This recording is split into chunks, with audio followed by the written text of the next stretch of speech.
इस साल का जो नोबेल प्राइज़ है वो आपका अनाउंस हो गया है 2025 का फिजियोलॉजी और मेडिसिन कंटेक्स्ट में। और इस बार का जो नोबेल प्राइज़ इस फील्ड में दिया गया है वो है मैरी ब्रंको, फ्रेड रैम्स्टेल और शेमन सागागुची।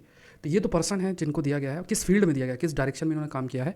तो ऑटो इम्यून रेगुलेशन कंटेक्स्ट में उसको समझने में इनको जो है ये नोबेल प्राइज़ दिया गया है। इसका क्या मतलब होता है? देखो कई बार क्या होता है, जैसे आप कोरोना काल का ये तो पर्सन है जिनको दिया गया है, किस फील्ड में दिया गया है, किस डायरेक्शन में इन्होंने काम किया है। तो समय आप देखिए कि जो कोरोना वायरस था, जिससे कि 2019-20 के अंदर जो महामारी आई थी, तो उसमें जो SARS-CoV-2 वायरस था, वो वायरस जब हमारे शरीर के अंदर एंटर हुआ तो हमारे शरीर ने कभी उसको एक्सपीरियंस नहीं किया था। तो हमारा जो इम्यून सिस्टम है बहुत हाइपर एक्टिव हो गया था, बहुत हाइपर एक्टिव होकर रिस्पॉन्ड किया था। तो जब आपका इम्यून सिस्टम आपके खिलाफ हो जाए या आपको नुकसान पहुंचाने लग जाए तो उसे हम ऑटो इम्यून डिसऑर्डर बोलते हैं। तो ये जो ऑटो इम्यून कैसे रेगुलेट होता है, ऐसा क्या होता है कि हमारे इम्यून सिस्टम हमें नुकसान नहीं पहुंचाते हैं, तो इसको समझने में इन साइंटिस्ट ने एक महत्वपूर्ण रोल प्ले किया था। और इसमें इन्होंने खासतौर से रेगुलेटरी टी सेल्स, जिसे शॉर्ट में ट्रेक्स बोलते हैं, और FOXP3 जीन, इसके बारे में जो है इन्होंने डिस्कवर किया कि ये दो कंपोनेंट्स हैं जो रेगुलेशन में एक महत्वपूर्ण रोल जो है प्ले करते हैं। देखो इससे पहले इन्होंने ये कहा कि देखो जो साइंटिस्ट का बिलीव था कि एक सेल्फ रिएक्टिव टी सेल्स होते हैं, ये ऐसे टी सेल्स होते हैं जो कि हमारे बॉडी में अटैक कर सकते हैं और हमें नुकसान जो है पहुंचा सकते हैं, मतलब हमारे इम्यून सिस्टम ही हमें नुकसान पहुंचा सकता है। बट ये जो सेल्स होते हैं जिसे हम सेल्फ रिएक्टिव टी सेल्स बोलते हैं, ये हमारे शरीर में बहुत ज़्यादा मौजूद नहीं होते हैं। क्यों? क्योंकि जब इम्यून सेल्स बनते हैं तो ये अपने आप खत्म हो जाते हैं, ऐसा माना जाता था।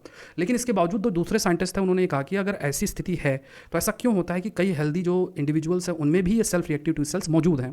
तो ये जो एक थोड़ा सा आप कह सकते हो कॉन्ट्ररी पॉइंट था, इसके बाद से साइंटिस्ट ये सोचने लग गए कि हो सकता है कि ये जो सेल्फ रिएक्टिव टी सेल्स है इसको हम समझ नहीं पा रहे हैं, या फिर ऑटो इम्यूनिटी जो एस्पेक्ट है उसको हम समझ नहीं पा रहे हैं, तो हमें इस पर वर्क करना चाहिए। और इसी कंटेक्स्ट में ब्रांको, रामस्टेल और आप कह सकते हैं सागागुची है, उन्होंने स्टडी किया और उसके ऊपर जो है उन्होंने कुछ बातें बोली। जैसे साइमन सागागुची है, उन्होंने कहा कि CD4+ टी सेल्स जो होते हैं वो ऑटो इम्यून डिजीज़ को प्रिवेंट करते हैं, ऐसा कहा गया।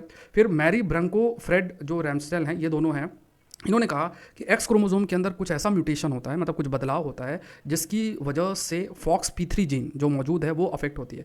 अगर FOXP3 जीन में कोई अफेक्ट होता है तो जो आपके ये रेगुलेटरी टी सेल्स है वो भी अफेक्ट होता है, मतलब FOXP3 जीन ही आपकी FOXP3 जो जीन है वही आपकी रेगुलेटरी टी सेल्स के वर्किंग को डिफाइन और डिसाइड करता है। तो अगर FOXP3 जीन में परिवर्तन होगा तो जो रेगुलेटरी टी सेल्स है वो भी अफेक्ट होंगे और ऑटो इम्यून डिसऑर्डर के चांसेस रहेंगे।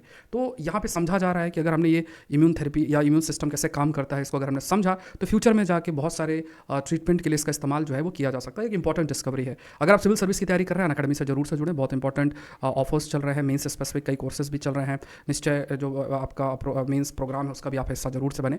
Thank you everyone. Use the code SPLIVE। Thank you everyone.